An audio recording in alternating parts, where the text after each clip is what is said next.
morning, children. Children, today I am going to take English for 9th class.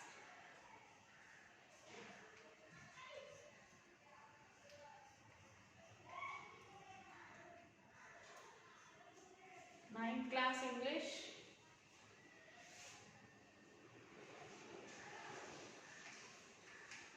Unit 6. A-bit. A long walk.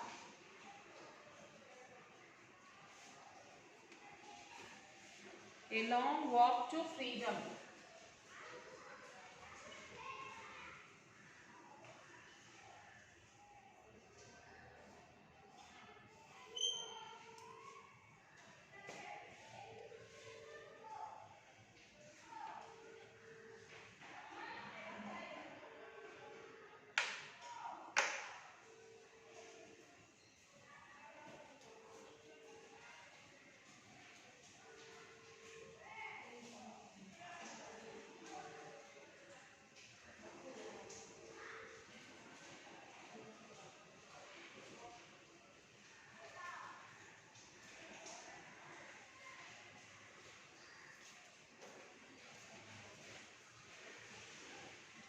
Yes, so in the previous class we have discussed about Nelson Mandela, like how his childhood was, and he opined that his boyhood freedom was an illusion when he discovered as a young man that his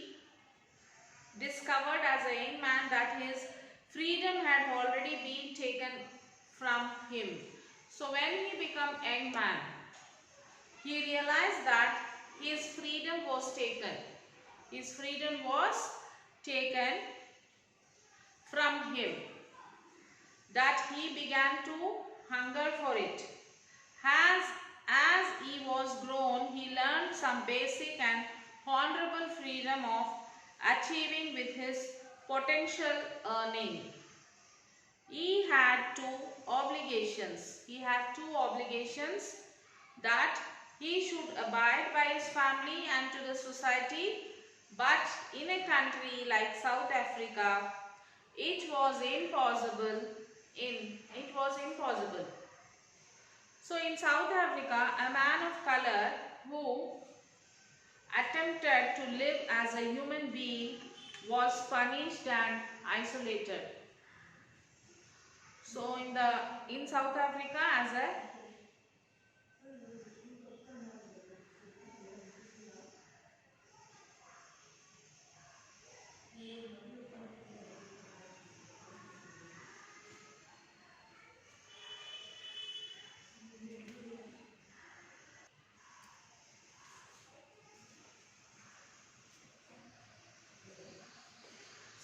South Africa, the man of color who attempted to live as a human being was punished and isolated.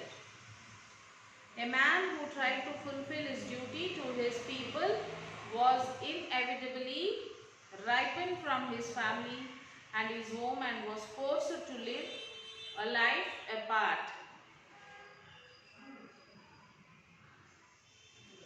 So isolated, the person is isolated means he will be sent separate from his family.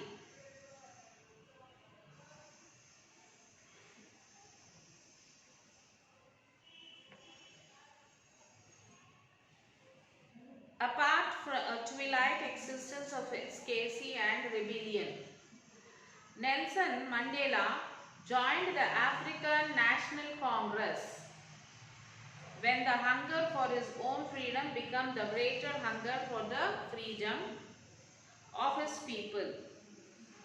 It was his desire for the freedom of his people to live their lives with dignity and self-respect. He transformed a frightened young man into a bold one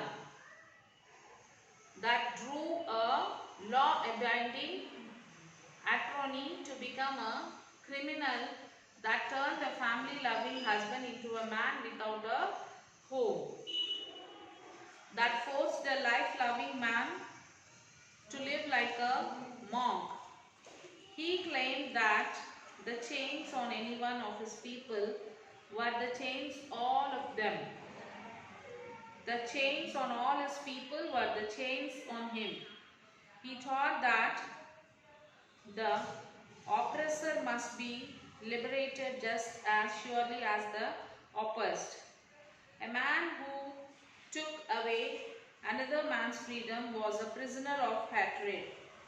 He was locked behind the bars of prejudice and narrow-mindedness.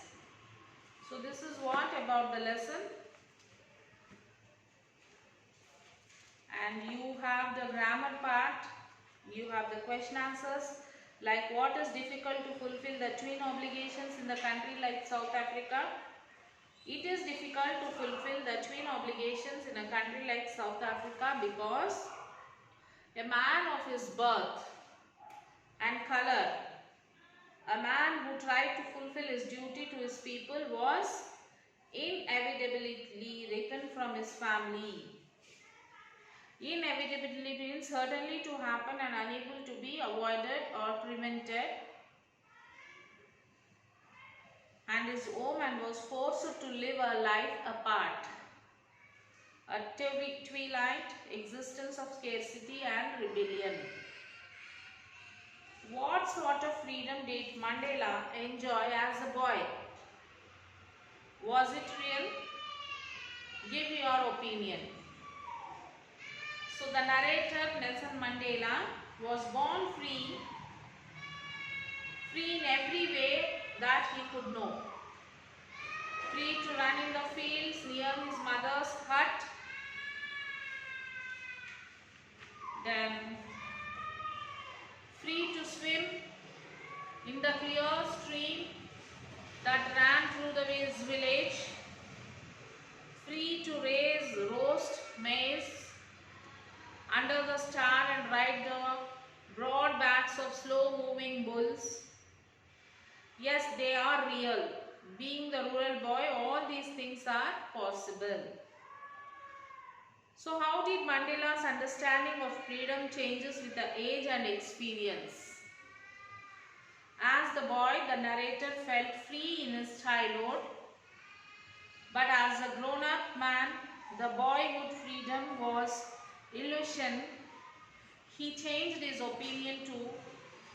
It was this desire for the freedom of his people to live their lives with dignity and self-respect that animated his life, that transformed a frightened young man into a bold one,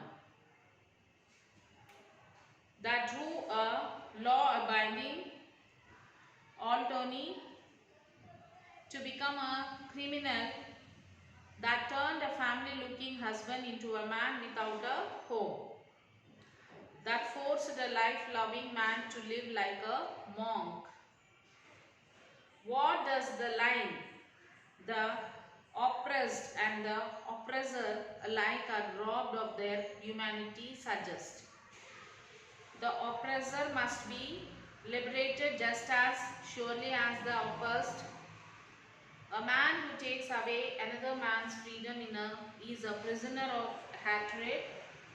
He is locked behind the bars of prejudice and narrow-mindedness. Both the oppressor and oppressed lost their humanity. What relevance does Nelson Mandela's life have to the present society? In the present society, there is no race discrimination. As per the guidelines of our national leaders, the discrimination is eliminated. It was a desire that animated my life. Which desire is the narrator referring to? The people must live their life with dignity and self-respect. So after this, you have the vocabulary and you have the grammar. Vocabulary, you have to read the sentence and you will be given 3-4 options. Choose the correct option and fill in the choose the correct answer and tick it. Then writing part, read the story once again and analyze the text in the light of the following questions. What incidents do you find in the first paragraph? Read the lesson and then you will have to attempt this. What incidents do you find in the first paragraph? How does the writer reflect on, feel about these incidents? And what is the writer's point of view on the incidents? You may have witnessed several incidents of discrimination in the world around you. Write an essay about one such incident. So you may use the following clues. Like by using the following clues, you have to write the essay. When and where did it take place? With whom did the incident occur? What were you doing at that time? How did you feel about this incident? Observe all the features of an essay. So let us start an essay like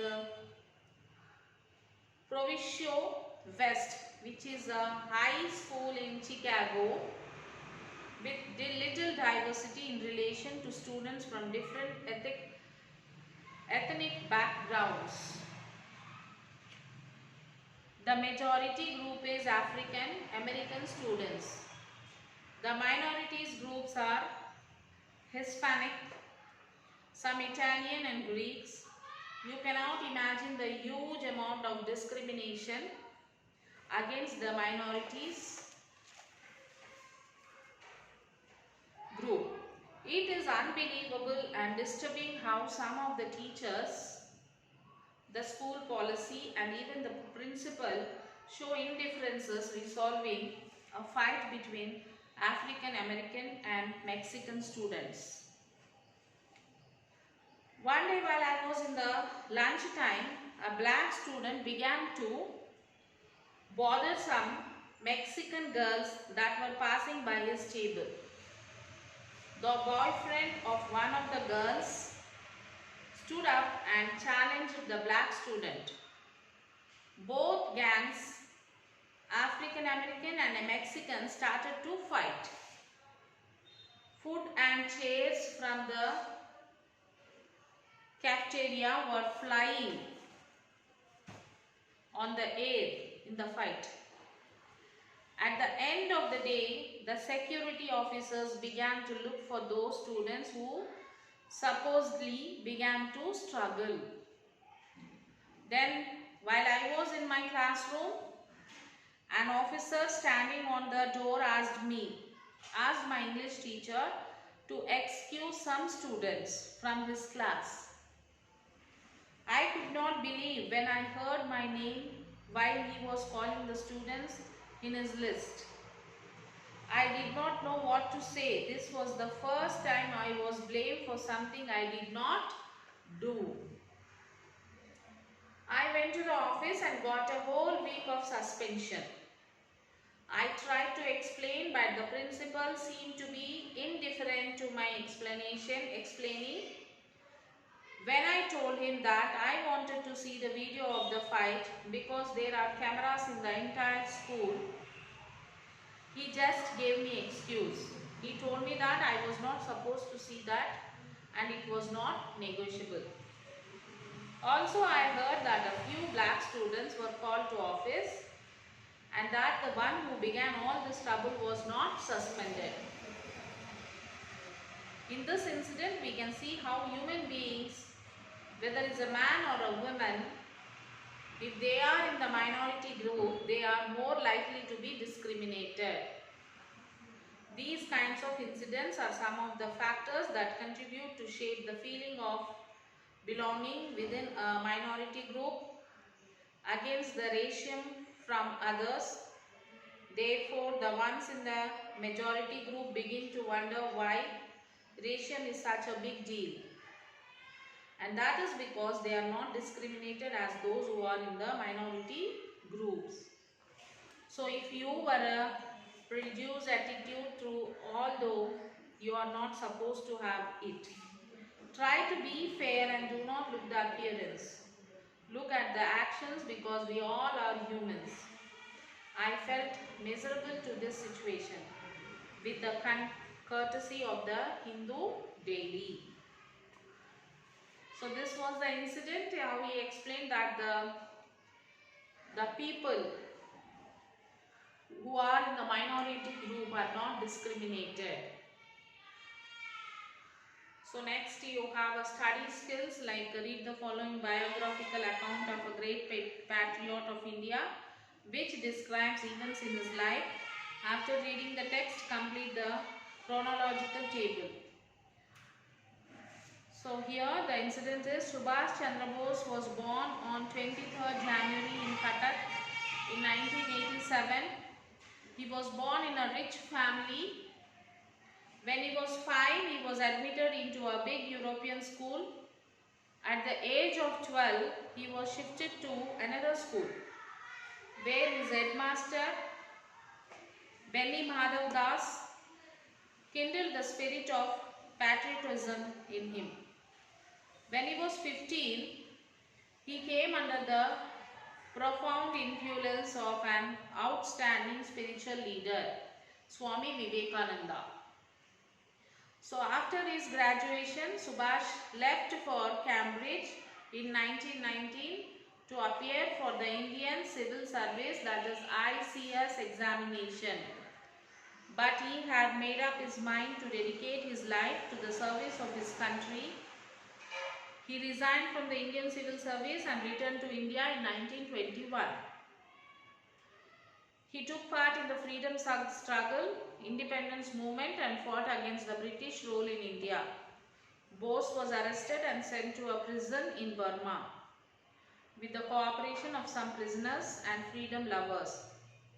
Bose formed the Indian National Army, that is INA, in 1941 in Singapore. He inspired the troops to fight against the British to liberate their motherland. On 21st October 1943, the Azad Hind government was set up in foreign soil. Subhash is called Netaji, Neta, a leader, because he was a true and passionate leader of the Indian struggle for freedom. Now complete the following table based on your reading of the passage. Incident that took place and its significance. So in 1897, which incident took place? In 1897, Subhash Chandra Bose was born on 23rd January in Cuttack.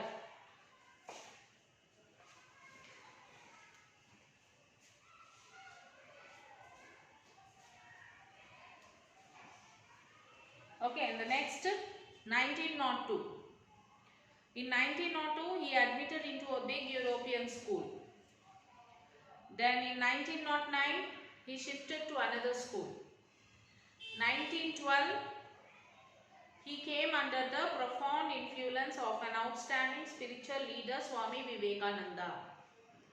In 1919, he left for Cambridge to appear for the Indian Civil Service examination. Then in 1921, he resigned from the Indian Civil Service and returned to India. And in 1941, he formed the Indian National Army, INA, in 1941 in Singapore. In 1943, Azad Hind government was set up in foreign soil.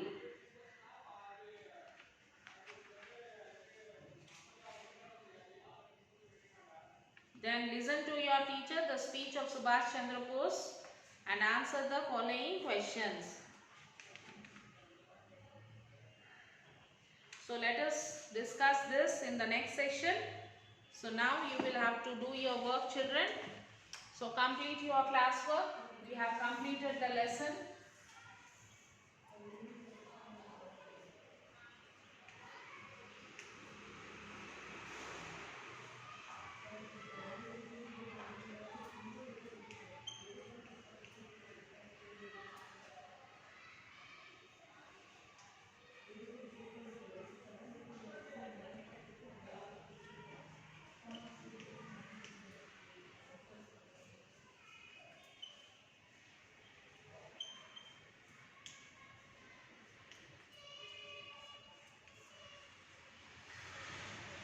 Okay. So read lesson 6, write question answers and grammar in your classwork. Let us continue the lesson in the next session. Till then, take care children. Bye.